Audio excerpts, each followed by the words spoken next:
आज हम अध्ययन करेंगे भजन संहिता अध्याय 14 का। ये भजन राजा दाऊद द्वारा लिखा गया है। ये अध्याय मानव के पाप, परमेश्वर की दृष्टि, धर्मी और अधर्मी का अंतर और उद्धार की आशा को स्पष्ट करता है। अध्याय की पृष्ठभूमि। भजन 14 एक भविष्यवाणी जैसा भजन है। ये केवल उस समय के लोगों के बारे में नहीं, बल्कि संपूर्ण मानव जाति के बारे में बात करता है। दाऊद उस समय इज़राइल का राजा था। उसने समाज में बढ़ते अधर्म को देखा।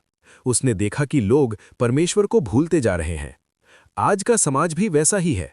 लोग कहते हैं कोई परमेश्वर नहीं है। पाप को सामान्य मान लिया गया है। सत्य का मजाक उड़ाया जाता है। भजन 14 आज के युग के लिए भी उतना ही प्रासंगिक है। पद 1। मूर्ख अपने मन में कहता है कोई परमेश्वर नहीं है।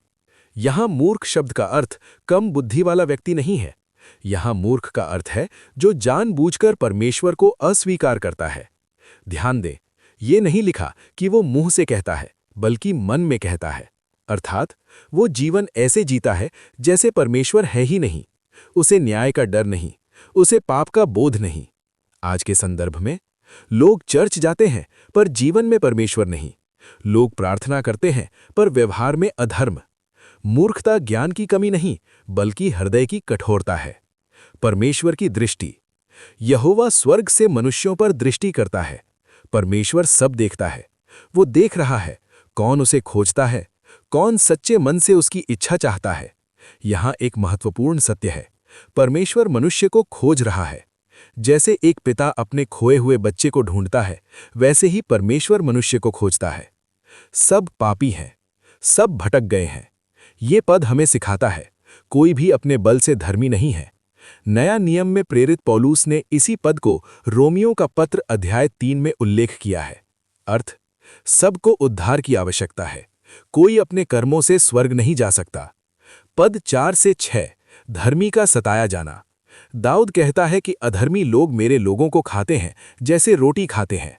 ये बताता है धर्मी हमेशा विरोध सहते हैं। सत्य बोलने वालों का मजाक उड़ाया जाता है। आज भी जो पवित्र जीवन जीना चाहता है उसका मजाक बनता है। जो बाइबल के सिद्धांतों पर खड़ा होता है उसे पिछड़ा कहा जाता है।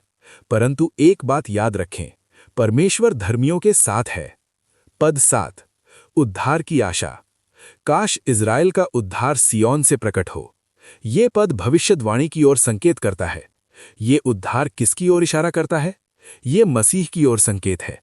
ये पूर्ण उद्धार की आशा है।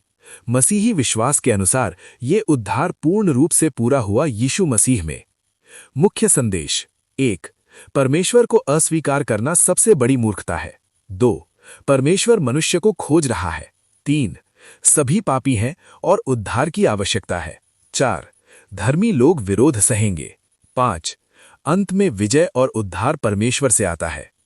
आज के लिए आत्मिक प्रश्न। क्या मैं जीवन ऐसे जी रहा हूं जैसे परमेश्वर है? क्या मैं सच में उसे खोजता हूं? क्या मैं पाप से पश्चाताप कर चुका हूं? प्रार्थना। हे स्वर्गीय पिता, हमें मूर्खता से बचा। हमें ऐसा हृदय दे जो तुझे खोजे। हमें सच्चा पश्चाताप दे और तेरे उद्धार में आनंदित होने दे। यीशु के नाम में, आमीन। परमेश्वर आपको इस संदेश के द्वारा आशीष दे। आप सबको जय मसीह की।